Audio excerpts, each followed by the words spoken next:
Welcome to Between the Aisles, powered by Sprouts Farmers Market, where we find out what fuels Big 12 women athletes on and off the court. On today's episode, we have Arizona State new women's basketball coach, Molly Miller. Hear what drew her to Arizona State, her outlook on her first season with the Sun Devils, and how her family plays a role in her coaching career. We break it all down now on Between the Aisles.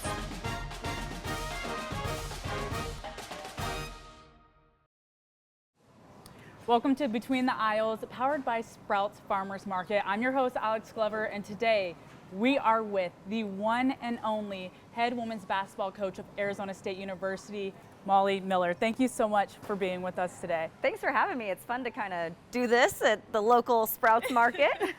First time at ASU, first season coming up. What can you tell us about your previous coaching experience? It's been an amazing transition for me. I think right place, right time has always been my mantra. I was never wanting to make the next jump just because I wasn't motivated by status or level or monetary. I was just motivated. I wanted to win and do it the right way. And so when this opportunity became available at Arizona State, I was really excited. Well, you're not giving yourself enough credit when it comes to your past. Right here, I can see you led GCU to a 32-3 record, 30-game win streak. Oh my gosh, what went into that, and how did you find that success? You know, sustained success is tougher sometimes than losing, and how you handle that daily, your daily habits, what that looks like. We had a funny saying, when anyone would ask our record, we would say, we're 0-0. Because we didn't really want to focus on what we had done in the past. We didn't want to look too far ahead in the future. We wanted to be next game, next practice mentality. So one game I even pretended we lost when we were on about a 25 win streak there. I was like, we're going to act like we lost that past game. Like, what do you mean, coach? I was like, well, you tell me, what do you do when you lose? And you focus in a little bit more. You dive into game film. Right. You practice a little harder. I said, well, that's what we're going to do. So we dove into game film. Right. We wanted to augment our strengths and offset our weaknesses. Even though we weren't losing, right, we wanted to make sure that we were sharp. So just having that mindset of the 0-0 mentality, I think helped us with that streak. How are you able, because I know as an athlete, if we were going on winning streaks, it was easy to kind of relax a little bit, take the stressor off you. How were you able to keep your team dialed in, especially when you get to game 28, 29? You know, leadership in the locker room, the best, any coach will tell you, the best teams have player-led locker rooms. And so when you are on the same page with your leaders, they're finishing my sentences, they know the mentality that I have a lot of trust in that locker room that they're messaging, hey, we can't fall asleep here, And for us especially, we couldn't drop a game because that had NCAA postseason implications. Right. So their focus, their hunger, they had a chip on their shoulder. Yeah. They were ready to prove that we belonged. So I was very confident in that locker room mentality. Obviously, so much success at GCU. What philosophies are you bringing into Arizona State University? Well, the brand it's a beautiful brand of basketball. It's fun to coach, it's fun to play. For fans, it's fun to watch. So I'm excited just to implement that. It's a winning brand of basketball. Both sides are exciting. We're going to get after on defense. We're going to be relentless on that end. But we're going to play selfless basketball, share it, team first. That ball's not going to get sticky. Last year we had 4 double-digit scores. So you're not going to see 1 or 2 stars. You're going to see a team basketball approach, and that's a great brand to play. It's a great brand to recruit to, because we have freshmen that we want to see them contribute on the floor. And the way we play, that frantic pace, we're going to need some subs in and out also. Coming in the middle of the year, how much recruiting did you have to do for this team? Yeah, it's basically kind of a clean slate, fresh start. So we had some turnover in the roster, and we became a school of choice in the portal without even having to win a game yet. Right. So I think, here I am in Tempe and Phoenix, Arizona. The quality of life is amazing. I mean, I'm walking outside and it's 75 and sunny most of the year. So you're recruiting to, I call it a pipeline to paradise. Not hard to sell it, Yes. So when you have that mixed with the culture, mixed with the winning, mixed with a great academic institution and all the support around, it can be a very special place to be. Right.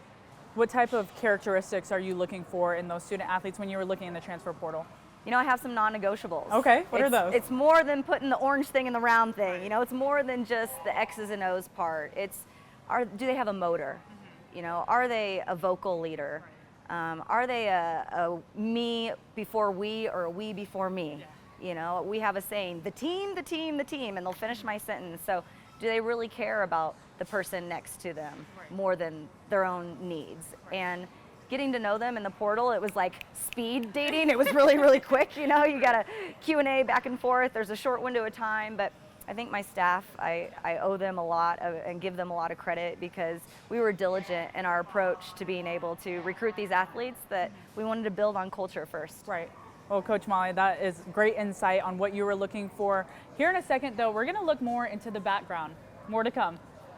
It's a battle of who does new better between Arizona State and Coppin State on a Monday night in Tempe, Arizona. There's a buzz right now around ASU women's basketball. A lot of excitement and a lot of eyes on the start of the Molly Miller era. ASU is going to play fast offensively. They're going to create chaos defensively and going to be all around relentless.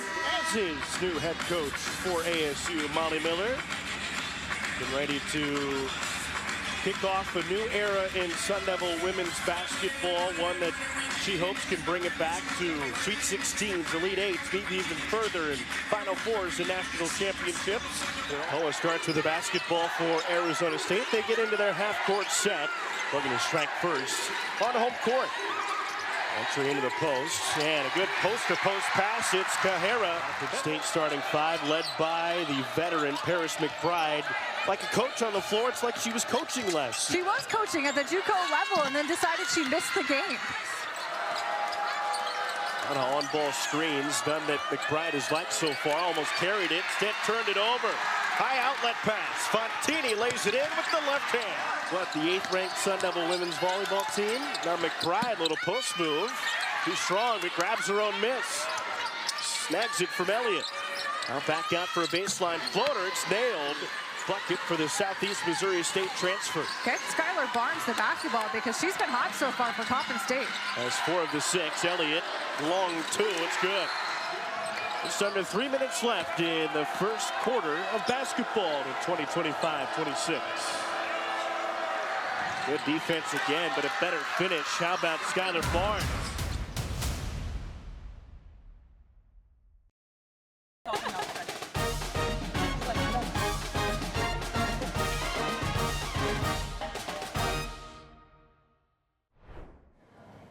Welcome back to Between the Aisles, powered by Sprouts Farmers Market. I'm your host, Alex Glover, and we are here with head coach Molly Miller. We just talked a little bit about why you came to ASU, what you're looking for as in terms of like team and philosophy, but I want to know about your basketball background. What can you tell us about that? You know, my dad was my coach, so I was a coach's kid getting lectured on the car ride home after a game. No, I was very much influenced by my father in terms of how he coached. He just had this relationship and way of motivating kids, but doing it the right way.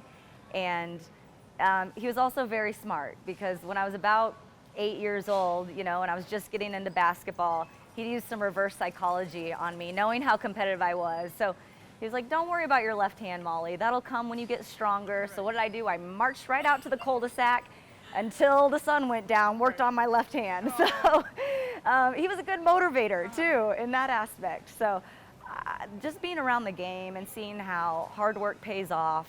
You played for the love of the game. You know, there wasn't this NIL or hashtags to play for. It was for the true love of the game. And so I fell in love with basketball and what it's given to me. I don't know if I could ever repay the sport back, but I'm so grateful.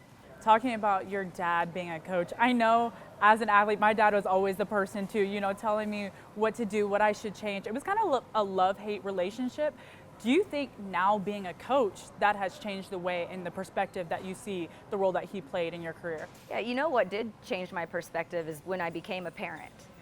And just that balance between pushing a kid further than what they even think they can go, but then wrapping your arms around them and being reliable and accessible and a human being and not just a coach. And so I put my daughter Crosby in all my players' shoes. How would I want Crosby to be treated in this moment? So just like parenting, you have to lead with a gentle heart, but sometimes a firm hand, and you have to hold them accountable, and you have to push them past their limits, and you have to have those necessary hard conversations or adversity, because that yields to growth. So, you know, my dad did that, and then it finally clicked when I became a parent myself. Grew up in Missouri, went to Drury. What can you tell me about your fondest memories there? Man, we won a lot of games. That's as always a player good. and a coach. Right. So I always say winning's fun. And when you can win games, you're having a lot of fond memories. And for me, it was so nostalgic to be able to play, and these fans and this community watched me. They watched me grow up at Drury and play basketball from a freshman to a senior. And now all of a sudden I'm coaching there. What a great, they just rallied with me, and they wanted to see me succeed. So that's pretty cool to be able to coach at your alma mater. What do you feel about that atmosphere? I know it can be different. You know, you're a player there and then a coach, so you have so many ties. Your heart is there. What was that transition like? Well, it's cool to see your coaching tree grow from your players. Right. So Deja Bernard, who played for me at Drury, is now one of my assistant coaches. So talk about finishing each other's sentences. She knows exactly what I'm thinking. She knows the system. Right. There's multiple players that I've coached that now are in the coaching ranks. Right. Haley Disselkamp and Deja are both getting their jerseys retired Right. this year at Drury. So to see that, you have these proud moments as a coach, and that's what it's about. I probably couldn't tell you a bunch of scoreboards when they played, but I can tell you now that I'm having an influence on their coaching lives, and they're calling me saying I got my first job interview, or I got engaged, Right. or that's the coolest thing. It sounds cliched, but it is a lifetime of relationships. Is there one memory that you can look back on of your collegiate career where you're like, this is my favorite moment? I wish I could relive this 1,000 times over and over again. Oh, when I played, there was we were at Missouri S&T Rolla, and we were down by like 9 with 22 seconds left, 8 or 9. And so they started chanting overrated because we were rated higher than them. And that little fire. So we came back, we went into overtime, and we won the game. And we sparked some momentum with some steals, and I think I had 8 points in that stretch. So I made a 4-point play also to win the game once. Okay. So those exciting moments that'll stick with you forever, where your teammates are celebrating with you, and you're coming down from behind, or there's a miracle play to put you over the top. Those are cool moments. Coach, I've got to know, what is your scouting report of you as a player? If I stood up, you would see my stature. I'm not like the tall, big, get inside and be physical, but I was scrappy. So the definition of an ankle biter was me. And I earned my keep on the defensive end. I would pester people. I think some announcers called me a little gnat out there. Just never going away. Never going away, just Yeah. always in the action. So, I'd be fighting and clawing and scrapping.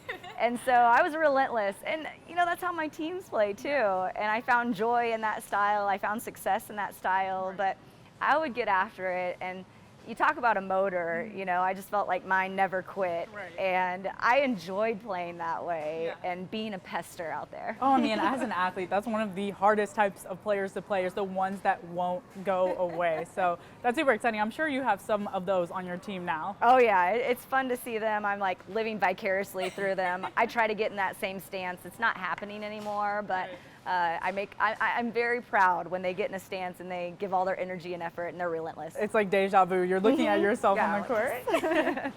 Well, Coach, I've had the best time talking about your collegiate career. Here in a second, though, we're going to be talking about your arrival at ASU. More to come. Get into a set, 4 on the baseline. Brackens, good move, plenty of space to do it. Nice finish with the right hand. Cuts the deficit in half right before the end of the quarter. Just over a minute left. Watched it, slung 2. Buries that one. Fresh 20 for Arizona State. First possession of the second quarter, but it's picked off. Gary Grayson lays it in with the left hand. Poa picks up that dribble. Washnitz, one step inside the arc. Back to Poa. Washnitz, wide open. That one's pure. First 3 of the season for the Devils. Levesque. Guerrera has an angle. Gets the feed. Left hand hook. That touches all rim and falls through. I love that look. Guerrera demanding. Could have even been the whole game. Now they go to it, down by 5 after the free throws, and Brackens immediately backs her down and puts it 2. Back to Barnes. With her head up, trying to find McBride. A long 2. It's pure. Good spot up there. Long fight for the rebound. Brackens gets it. Takes on 1. Hand and the foul. She got it to go. Another ball screen. McBride splits two defenders, back out to the corner. It's a three, and it rattles home. Skylar Barnes again. Take the dribble handoff, good spin move in the lane. Good help defense, though, from ASU. High off the glass, offensive board, McBride. The putback's good. It's a two-point game. Dribbles in, pushes off. No call, putback's good. Good possession from the veteran guard. Doubles the lead.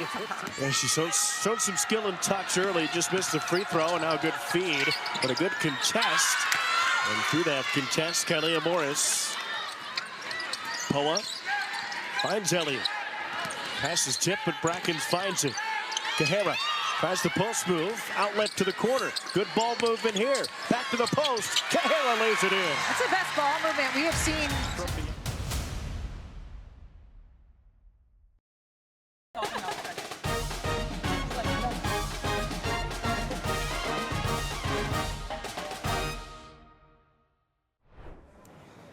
All right, y'all, we are back with Between the Aisles, powered by Sprouts Farmers Market. I'm your host, Alex Glover. We're here with head coach Molly Miller. Talk to me about your arrival. It wasn't that long ago, so you should be able to remember like those feelings that you had inside of you.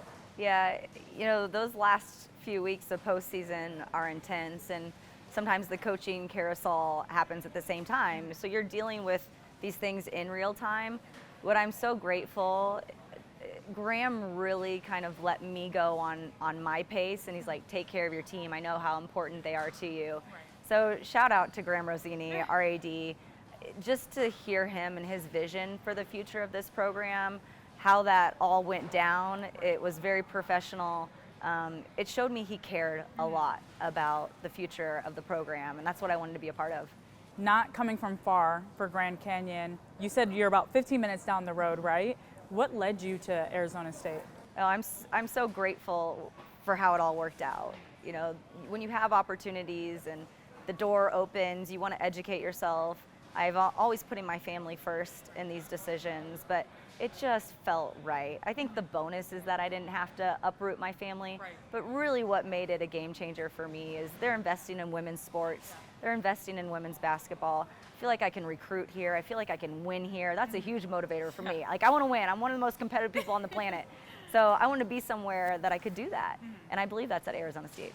And I know you won't say it, but I will. We know that you had a lot of competition when it came to where you were going to go next. A bunch of different schools looking at you, rightfully so successful in your past experience. What was the biggest thing that stood out to you? You know, as I was going through this process and understanding everyone's why, and that's important to me. It's why do I think this is a good place? Why do I think this is a good space? Why do I think this is good? And I'm very committed to my faith, and so that journey for me put me at peace. Right. You know, and sometimes it's a feeling, and when you have multiple conversations with administration, with even peers in the league, you know, they're doing their research on me, I'm trying to do my research on what I'm about to get into. Right. Or, you know, Charlie Turner-Thorne, who is the head coach legend at Arizona State, she was on speed dial for me. And she still is, you know. I'm like, give me some tips and tricks about recruiting. So just hearing the vision and understanding the new leadership with Graham that was in place, I felt really confident. And you talk to your family. My family was excited. Right. And at the end of the day, again, it's where can I set myself up to be impactful? Right. And I thought this was here. So you live 15 minutes down the road. Had you visited Arizona State previously? Is it somewhere that you were always playing in, or kind of, is there any relation, or was it the first time, you know, when you came to do your interviews and then you came for your arrival? Yeah, we had played them the past few years, so I was familiar. Obviously, you know, being right down the road, I think one of the coolest things that had some influence is I was already plugged into this community. Right. So when I got the job, I knew the media people I was talking to. I knew locations, I knew people, right. So it was a really smooth transition from that standpoint. And I feel like if you're going to take over a program and hit the ground running, those things are helpful. So that was helpful in my transition, just right. to know, you know, I have some obligations with the media, with marketing, but I already knew those people in those spaces. So that was helpful. And they already knew me too. Yeah. So that was very helpful. So the Big 12 goes by the saying, a different league. What truly makes the Big 12 different? Every night you're going to see something different. We've got amazing coaches in this league. They're smart, they're savvy. You know, I think it's a good group to look to for me as role models. You know, I'm excited to be a part of that group and pick their brains, and sometimes we got to compete, but sometimes we have to share the answers because we're growing this game together. And I think you have coaches that are willing and able to collaborate. Every night you step on the floor, it's going to be competitive. Top to bottom, it's going to be competitive. So I'm excited. You know, for me, I almost had a little sneak preview last year because we played 3 Big 12 teams. We played Arizona, we played Arizona State, and in the tournament we played Baylor. So I got a little bit of a taste of what it's going to be like, which I think is going to help me this year, just knowing the style and playing 3 Big 12 teams already last year. So you talk about knowing a lot of people, and a lot of people knew you.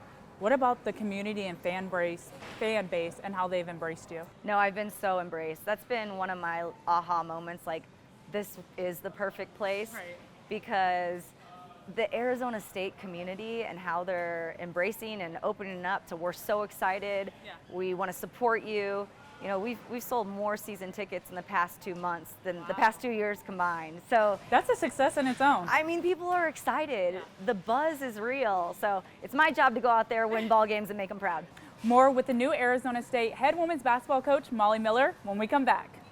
From beyond the arc for Arizona State. You're able to get a better shot because of that unselfishness offensively. Speaking of a good shot, a 3, right? Bryant back down with the center on her. Great help defense there from Lovett. Gets the screen and the switch. Entry, good post deny. 5 seconds to shoot. Eagles got to hurry. A jumper, a 3, hit banks home, and Coppin State is in front. I also feel a little gassed as well, testing that early season endurance with a chaotic playing style. Bracken's another great move, and a good finish with the left hand. Schnitz has been in the pocket all night. Into the corner, a look for 3, and that one splashes home. Skylar Barnes. And 10 seconds on the shot clock. Kyla Morris has been active in the second half and fights through contact to lay it in. It's Kyla Morris's shiftiness, right? Those little looks on the drives to the basket. She's up to 11, and Coppin State has 3 in double figures. Baseline jumper, nice midi that time, and very active defensively. And that one's laid in pretty easily by Jocelyn Hartfield. Elliott still hounding defensively. They'll get it to the corner with 6 to shoot. Now straight away, Hartfield trying to dribble on Bracken. It's swatted away, and it's going to be a shot clock violation. Elliott, floater, and she gets it to go. Right inside the right elbow, and Arizona State ends the third with some small momentum. They trail by 3. Large rotations from Molly Miller's bench. Yeah, in game 1 of the season, you got to find who you can trust, and you're testing early season conditioning. Good feed, good move from Kahara. Going to inbound. Watch this. It's a long pull. She hit it. Foot was on the line, but the Sun Devils lead anyways. That's what got her going. Ultimately hit a 3 in that first quarter. Now Sun Devils can add to their lead. Baseline jumper, it's in, and it's good.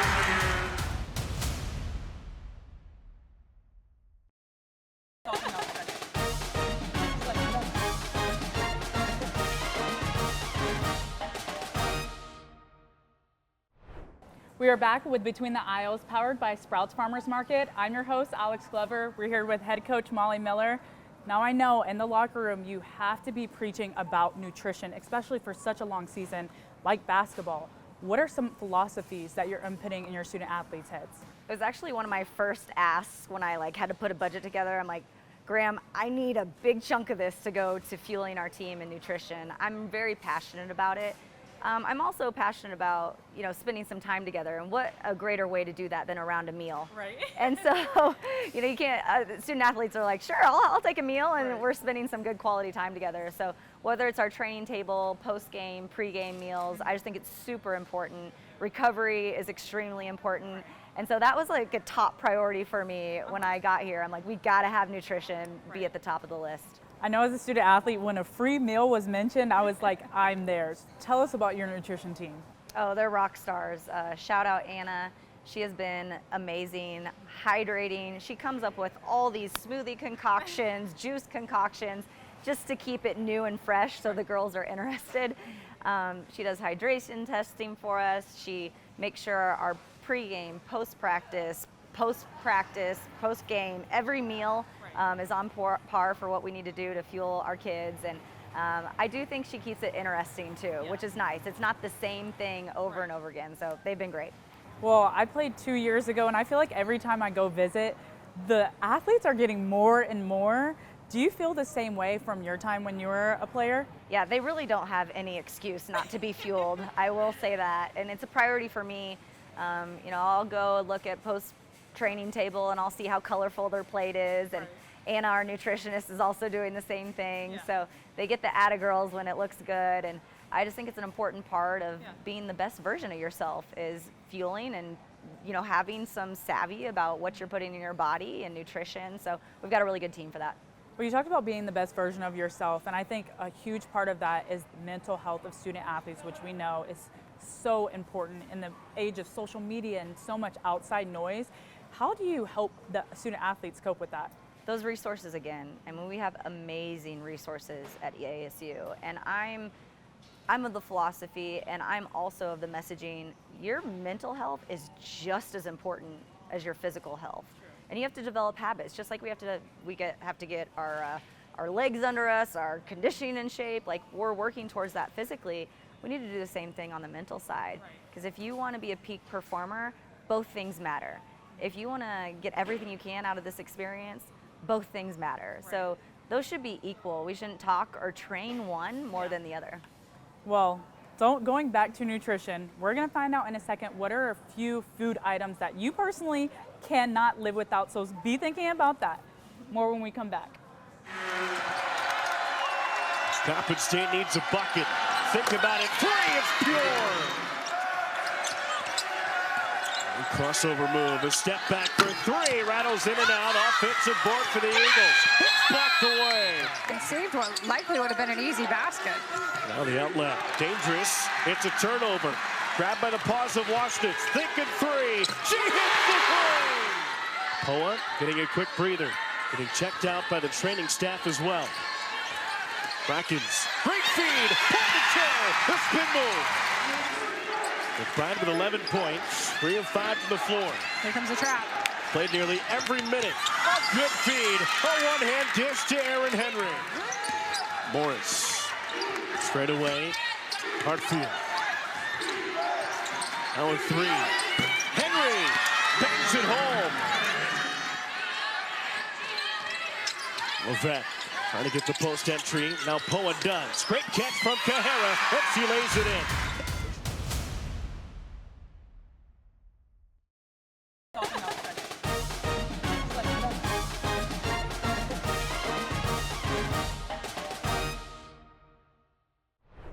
Y'all, welcome into Between the Aisles. We're here in Sprouts Farmers Market. I asked you, what are your must-have items? And you've already got me hooked into the salad dressings. What is it? Okay, I wanted to gatekeep this because if I say it, it's gonna get sold out. But okay, this honey ginger dressing, anything. I make poke bowls from here. Put it on a poke bowl, life-changing. Put it on your salad dressing, life-changing. Put it on your chicken, life-changing. Honey ginger dressing. Do not sleep on it, I'm telling you. And then email me after you try it and said, you were right, Coach Miller. Well, you said don't sleep on it, but it seems like something that maybe you had a little bit of trial and error before. Did you just walk upon this one day and then it just changed your life? Yeah, I don't know. It sounded good. I was trying to jazz up my poke bowls a little bit, and I needed a dressing. This is so good. Well, I'm not going to lie. I'm definitely going to take 1 or 2 or 3 after this, so you might want to stock up yourself. We're going to go on to the next item, so be thinking about, you know, what are your must-haves?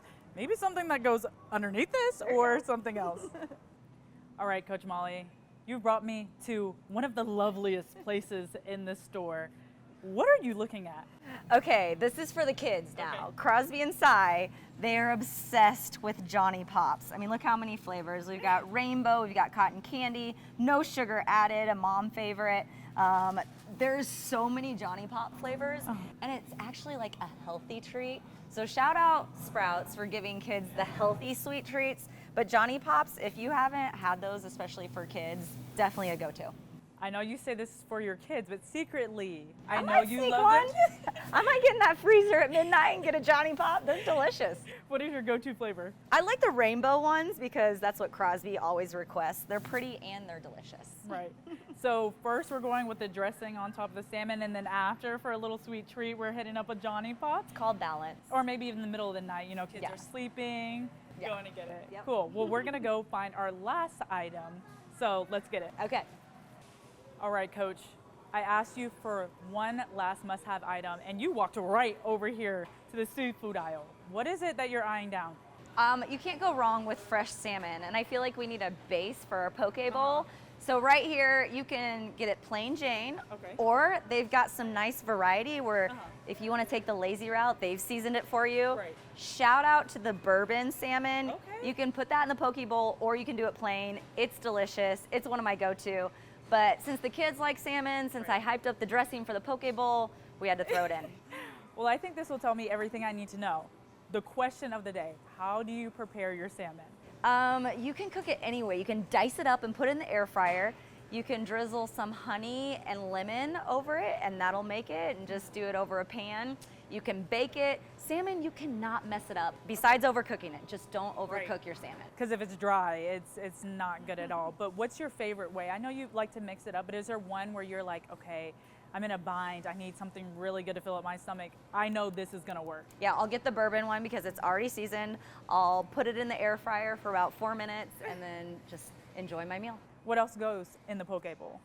Rice, cucumber, avocado, edamame, shredded carrots. I mean, you can name it. And then you have to get those little seaweed wraps to make almost like a poke bowl taco. Right. Of course, the ginger honey dressing. You guys were not going to be disappointed by this meal. I'm not gonna lie, that sounds so good. Do you mind if I like come with you after Okay, let's this? go make some poke bowls. More between the aisles when we come back. Push it back to a 2-possession lead. Hoa picked up her dribble on the perimeter. Good cut. Brackett gets it to go, and now she's down holding her left calf. McBride to trigger, trying to find the zone breaker on the press break. And it's tipped away. Elliott on the post.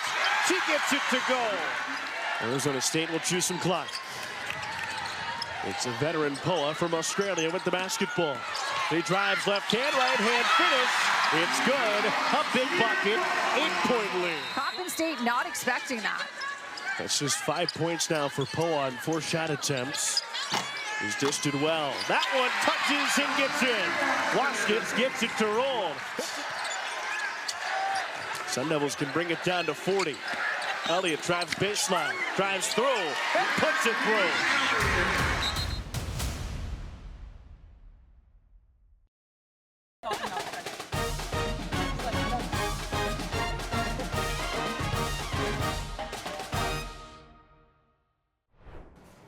Welcome back to Between the Aisles, powered by Sprouts Farmers Market. I'm your host, Alex Glover, and we are here with the great Arizona State women's basketball head coach, Molly Miller.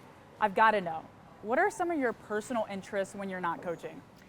Being a mom, I love all my kids' activities, and they're at age 9 and 5 right now. Crosby, my daughter, is 9 years old. My son, Sai, is 5 years old, and they're just into everything. I love blending the two also. I'm in a very unique world where I can be a coach and I can be a mom and I can blend those. Right. You know, not every corporate job is like that. Yeah. So my kids will come to a practice, they act like they own the place, run around amongst 14 of the best role models I could ever imagine. Right. Or, we'll have a meal over at my house where I'm bringing the team over and they're having Nerf gun fights, building forts, doing Legos. So that's really makes my heart sing, is when I can see those two things come together. And it's really rewarding knowing that I have role models for my own kids to look up to built in. Question of the day, will they play basketball? I hope. I'm nudging them that way, but they are into all the sports, which I'm okay with right now. But they do like basketball, and I don't think they realize the perks that they're getting. When we're going to the Phoenix Mercury game and they're down in the tunnel seeing the players, and I'm like, I'm the cool mom right now for getting you in and then on the inside. Right. It's so lost on them, but You just maybe gotta someday. make sure you're videotaping. You're like, hey, you remember this one time I brought you here? Which, talking about I've seen your TikToks. Is this something that you'd love? Is it your idea, or is it the No, student athletes? I don't even have TikTok, but they're like, Coach Miller, learn this real quick. And I'm like, all right, you know, I got to stay young and hip and cool and relevant somehow. So if they want me to do a TikTok with them, I'll oblige.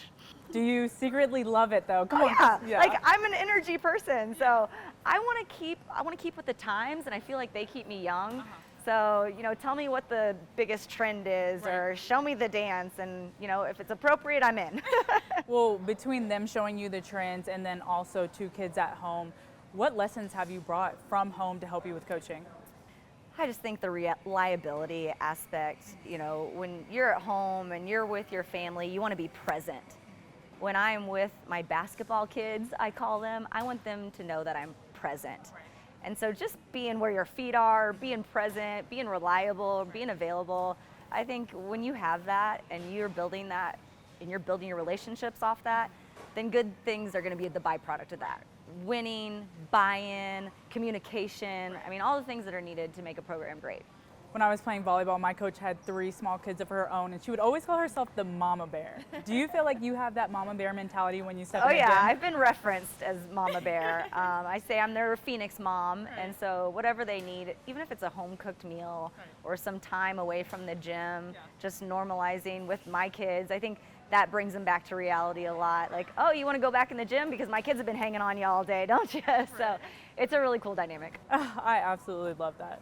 Coach, when sports isn't on the schedule, you need to unplug from that world. What are some things that you do with your family? We're probably watching sports, honestly.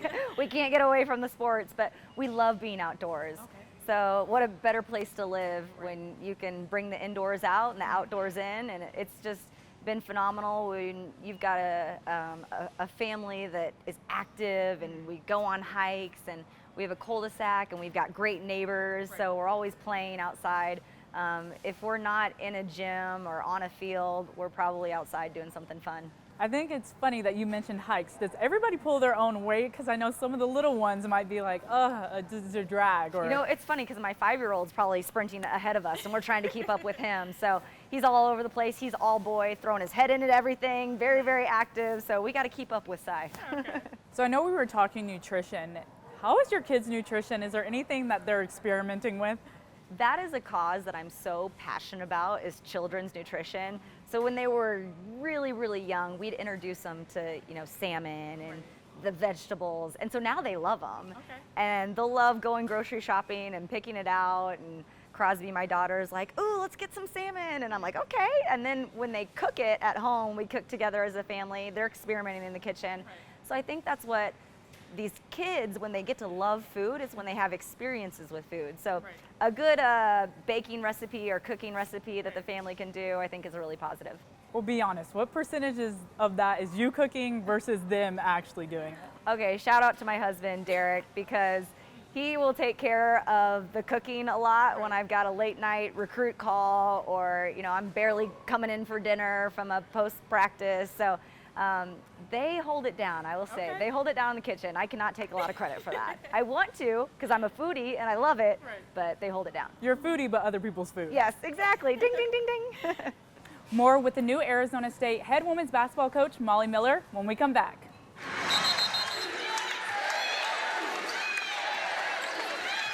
Working the ball on the perimeter. He's taken time.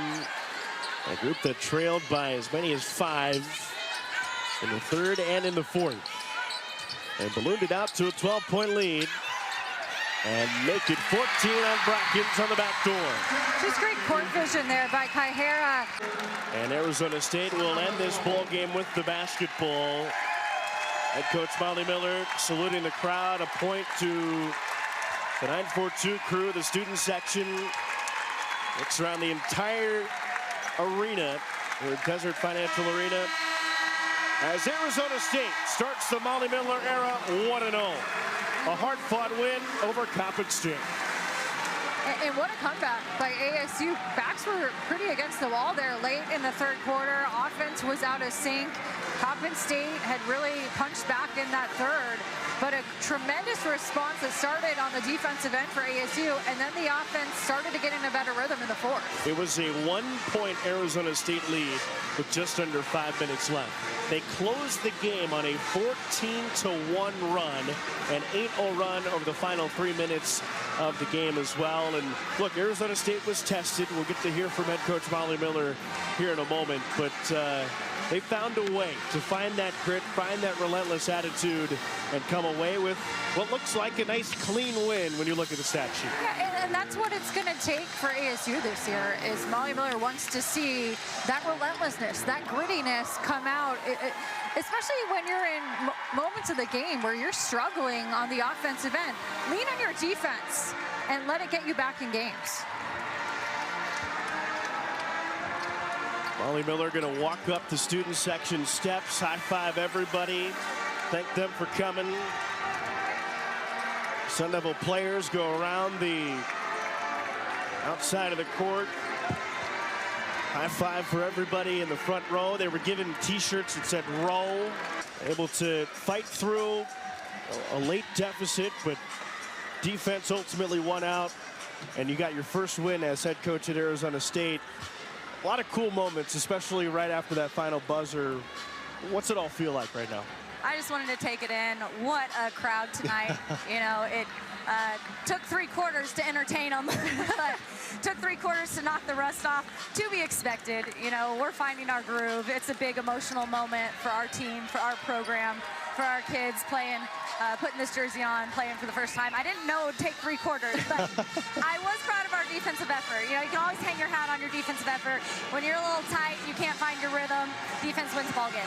How proud of you were you of the fight and the resiliency this group showed, especially at the start of the fourth quarter?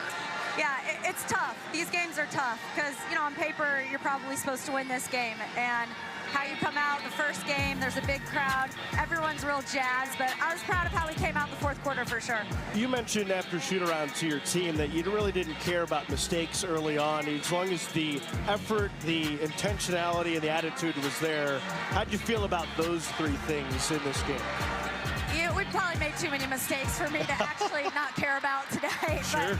But probably comes with the territory. I've got to give them a little bit of a pass, but it gives us some good game film to work on and clean up a lot of things. It's the first game. I don't want to be perfect on November 3rd. Yeah. Well, Coach, congratulations. Your first win as Sun Devil head coach. Go enjoy it with the team. Thank you. Coach Molly Miller, 1-0 as a Sun Devil. She stays perfect.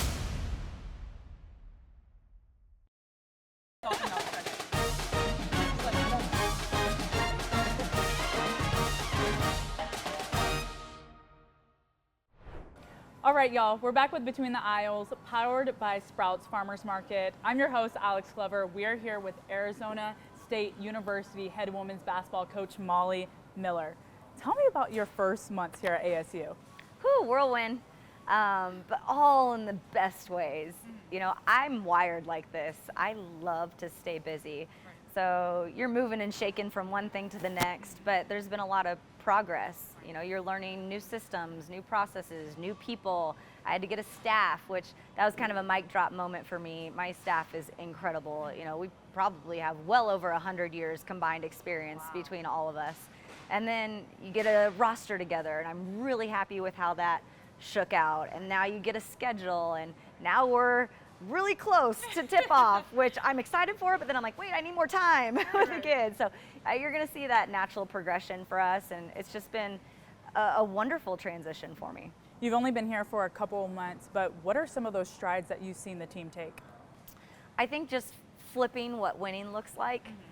You know, there's a new standard and a new expectation. You have to be really consistent as a coach when you're implementing your culture. And consistency speaks volumes. So if the standard's this, we're never going to cut corners or do what's less. We're always going to have that standard and that expectation, and we're learning that about each other right now, and we're learning what it looks like. This is a team's second year in the Big 12. What are you looking forward to the most?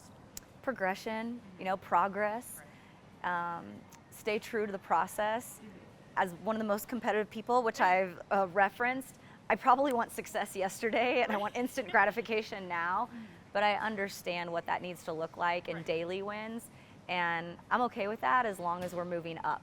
You know, every day we get a little bit better. In terms of competition, how is the Big 12? Oh, every day it's going to be a dogfight. There's different styles, which I'm really excited about. There's different atmospheres, which I'm really excited about. Different places we're going to go. I just think when you pull it all together every single night, it's going to look different, but it's going to feel the same in terms of that competitive spirit and that competitive fire. There's a lot of good defensive teams, which I love too, because I'm convicted to that side of the ball. So this conference plays defense. You know, I'm excited for that part because I can't wait to showcase our defensive brand in the conference. You've talked about setting that standard, but with that comes goals. So what goals have you set for the team for this season? You know, we want to take it one game at a time. We want to win. We want to make it to the conference tournament. We want to make it to the NCAA tournament. We want to be in postseason play. We want to cut down nets. We want to hang banners. We want to size our rings for a championship ring. And all those things are attainable. You know, I think especially in this conference, there's a lot of capability to move, which is exciting for me. And one of the reasons why I chose Arizona State, because this is a conference you can see where there hasn't been just, you know, this top 3, this top 4, this top 5 every single year. There's a lot of space to move. As a former athlete, I know one of my favorite experiences was, like you said, cutting down the net, getting that ring, and you know so yourself. How important is that, and then how much do you keep that in the back of your mind, wanting to give your student athletes the same experience? Yeah, I've had those moments, you know. I want more than anything in the world for them to experience that. You know, when you come back for your 10-year reunion, that's what you're talking about. You're like, remember how hard it was to get there, but it was so worth it. You know, we preach whatever you put in, this game is going to give you back tenfold. You know, the early mornings, the conditioning tests, the hard work, when you're working through aches and pains, it will give you back the joy that you will take with you for the rest of your life. So that's the messaging we have. Oh, that makes me so excited to watch all this season. Thank you so much, Coach, for being with us here today. That's it for us on this episode. More to come on Between the Aisles, powered by Sprouts Farmers Market. See y'all later.